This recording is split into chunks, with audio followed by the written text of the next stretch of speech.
Selamat datang ke satu video ini. Saya dari Program Sistem Informasi. Nama saya Kanavaro Franco Sompotan dan saya dari Universitas Pembangunan Jaya. Di sini ada kelompok kami namanya Southwave yang terdiri dari Mas Agus Rakali Zafran Pratama, ada Muhammad Rizaki Zaidan dan Dani Adi Setiawan.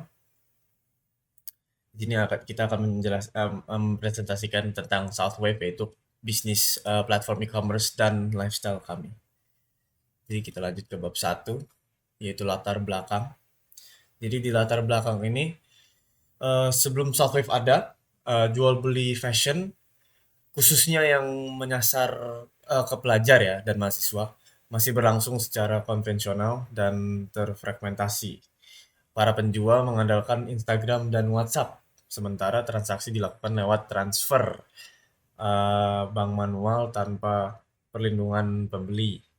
Nah, tidak prosesnya sangat rentan. Jadi buyer harus chat satu persatu untuk cek stok. Pembayarannya tidak ada jaminan escrow. Seller mengecek mutasi rekening secara manual dan buyer harus pantau eh, resi. Ya, buyer harus pantau resi di website kurir yang berbeda-beda. Jadi kami melakukan wawancara kepada 4 narasumber. Nah, jadi berikut saya akan menjelaskan alur proses bisnis Southwave melalui BPMN yang terbagi dalam 3 streamline yaitu seller, admin, kita sendiri adminnya dan buyer. Jadi streamline-nya dimulai dari, coba saya gedekan dulu. Oh ya. Jadi streamline-nya dimulai dari sellernya. Jadi seller daftar, jika disetujui dia bisa mengupload produk, jika enggak dia harus daftar ulang. Nah, eh, kalau produknya sudah diupload, nanti dia akan dimoderasi produknya langsung ke bagian bayarnya. Jadi di bagian bayar ini, bayar akan daftar atau login.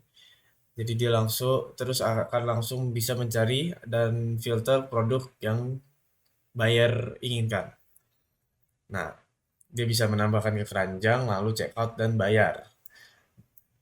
Jika oke, dia langsung lanjut ke pembayaran dan pembayaran. eh, Jika oke, pembayaran akan dikonfirmasi, lalu dia akan melock stoknya atau konfirmasi gateway. Jadi stoknya untuk bayar ini, jadi nggak bisa dibeli lagi. Dan kalau tidak ya selesai, nggak bisa ngapa-ngapain. Bukan nggak bisa ngapa-ngapain sih, udah kelar dia balik lagi ke cari produk. Jadi setelah itu proses order akan diproses dalam 24 jam. Jika sudah, dia akan mengirim dan tracking. Dia akan mengirim info resi dan tracking, menerima notifikasi tracking, dan tunggu pengiriman. Nah, di konfirmasi terima itu barangnya atau produknya sudah diterima sama buyernya. Jika tidak, eh, ada pemberitahuan sistem timeout, order dibatalkan, auto cancel, atau bisa refund order. Nah, di sini akan dikirimkan notifikasi pembatalan dan refund. Nah, buyer akan menerima notifikasi pembatalan dan refundnya terus selesai. Nah, di bagian konfirmasi terimanya, buyer juga bisa mengajukan retur. Jika tidak, ordernya selesai. Buyer bisa langsung dapat produknya. Jika iya, dia mengajukan retur, kita balik ke seller, tinjau komplainnya, seller bisa melihat komplainnya. Jika tidak tidak dikomplain, setujui refundnya dan proses refund melalui admin mengirimkan notifikasi refund berhasil, langsung ke bayaran menerima notifikasi refund berhasil, langsung selesai bisa refund. Jika iya, yaitu ditolak, eskalasi ke admin, lalu mediasi dan keputusan. Jika disetujui, balik lagi ke proses refundnya. Jika tidak, mengirimkan notifikasi penolakan. Terus lalu menerima notifikasi penolakannya, komplainnya ditolak. Begitu saja di PPMN Southwave ini. Kita bisa lihat sendiri di sini ada perbedaan proses bisnis lama dan baru. Jadi proses bisnis lamanya yaitu konvensional. Jadi kayak proses bisnis yang lama-lama, dan yang baru itu kita sendiri Southwave. Kita bisa lihat sendiri di sini ada aspek-aspeknya masing-masing. Baik, kita lanjut ke bab 3 yaitu proyek pengembangan perangkat lunak. Itu yang pertama itu elisitasi kebutuhan. Jadi kemarin kita sudah jelaskan juga itu yang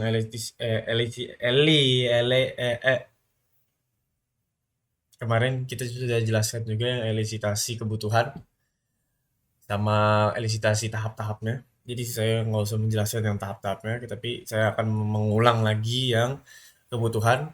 Jadi elisitasi dilakukan melalui wawancara terstruktur kepada 8 narasumber, 4 internal yaitu CEO, COO, CMO, CTO, Southwave, dan 4 eksternal. Hasilnya diproses 3 tahap.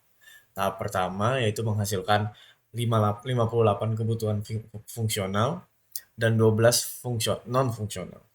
Tahap 2 yaitu MDI, mengklarifikasikan setiap kebutuhan sebagai mandatory, desirable, atau essential. Tahap 3 yaitu TOE, menyaring berdasarkan aspek technical, operational, dan economic. Hasilnya, elisitasi final menetapkan 43 kebutuhan fungsional dan 11 non-fungsional yang menjadi acuan pengembangan. Elisitasinya jadi non-fungsional cuma 43, dan itu fungsional jadi 43, yang non-fungsionalnya cuma 11. Baik, sedikit recap di sini kita bisa melihat use case diagram kita itu terdiri dari 3 aktor, bukan 4. Dan di dalam sistemnya ada 7. Ya, 7. Ya. Dan ini yang kita pakai kemarin dan nggak diganti sama sekali. Baik, di sini kita bisa lihat sendiri ada activity diagram. Ini yang activity diagram yang pertama ya.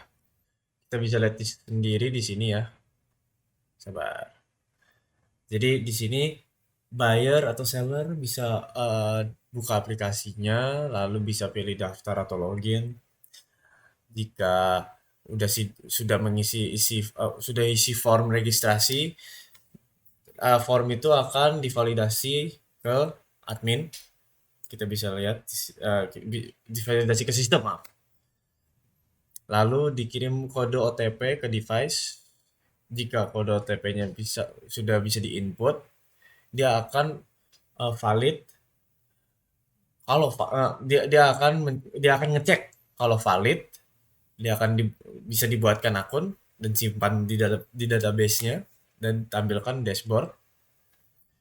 Jika tidak, tampilan error OTP akan muncul dan balik lagi ke kode input kode OTP-nya.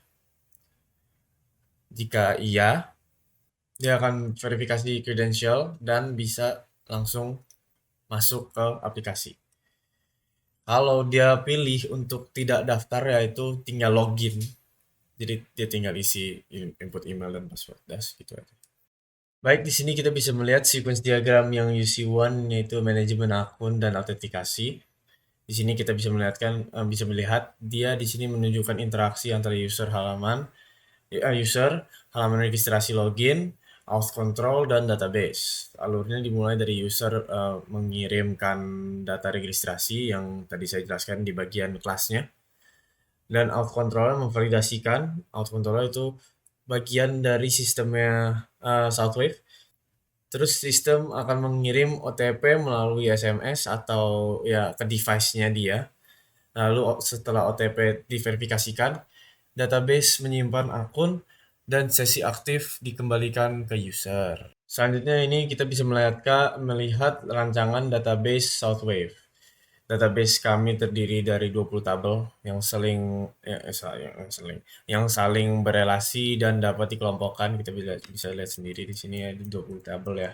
20 tabel dan dapat dikelompokkan menjadi 6 kelompok besar berdasarkan fungsinya.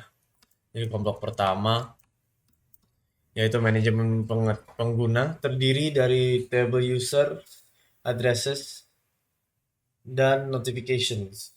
Table users menyimpan data utama seluruh pengguna dengan atribut notification dan dengan atribut seperti username, email, password, role, status verifikasi, dan login field count untuk keamanan. Table addresses menyimpan alamat pengiriman yang berelasi ke user, dan table notifications mencatat semua notifikasi push maupun email yang dikirimkan ke pengguna. Kelompok kedua yaitu manajemen sellers di bagian ini. Jadi eh, terdiri dari table sellers dan sellers application. Table seller applications mencatat proses pengajuan pendaftaran seller lengkap dengan dokumen KTP, status moderasi, alasan penolakan, dan timestamp review. Setelah disetujui, data seller aktif tersimpan dan table sellersnya berelasi langsung ke table users. Manajemen produk terdiri dari table products, product variants, product images, dan categories. Table produk menyimpan informasi utama produk seperti nama, deskripsi, harga dasar, total stok, dan status moderasi. Setiap produk bisa memiliki banyak baris di table product variants untuk variasi ukuran dan warna dengan harga dan stok masing-masing. Foto produk tersimpan terpisah di table product images dan perkategoriannya produk diatur lewat table kategoris yang mendukung struktur hierarki parent child. Bagian kelompok yang keempat yaitu transaksi. Sekarang kelompok yang keempat itu transaksi. Table cards dan card items menampung produk yang sedang disiapkan buyer sebelum checkout. Saat checkout terbentuk record di table orders yang menyimpan subtotal, ongkir, diskon, total, status order, dan jumlah retry pembayaran lah. Nah, detail produk yang dibeli tersimpan di order system, di order items dengan snapshot nama dan harga produk saat transaksi agar data historis tidak berubah meski produk diedit. Table payments mencatat metode gateway reference dan status pembayaran.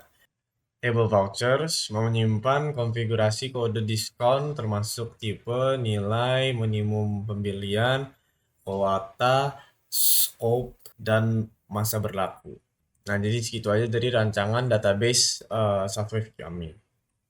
Kita bisa di sini ada refund, mediation. Baik, di sini kita bisa lihat sendiri ini di rancangan UI. Ini bagian dari login website kita yaitu Southwave. Setelah login page-nya itu ada registration page atau register page. Di sini ini adalah dashboard utama untuk buyer ya. Dashboard utama untuk bayarnya ini bisa dilihat. Dan ini adalah daftar seller page. Daftar seller page-nya. Dan di sini ada dashboard utama buyer setelah daftar jadi seller tapi. Nah, di sini ada admin dashboard otoritas Nah, di sini ada admin dashboard otorisasi toko page. Kita bisa lihat yang ini itu dashboard utama seller. Jadi di sini ada dashboard seller page yang berisi 4 yaitu katalog dan produk, pesanan masuk, komplain dan retur, laporan dan promosi. Ini bagian dari kelola produk page di bagian dashboard seller. Nah, ini di bagian edit produknya. Ini bagian tambah produknya dan ini di bagian moderasi produk ya, tapi ini bagian admin dashboard. Ini bagian single product view page jadi sebagai buyernya. Ini bagian dari cart kalau buyer sudah membeli dia akan masukin cart. Ini bagian paymentnya atau checkout.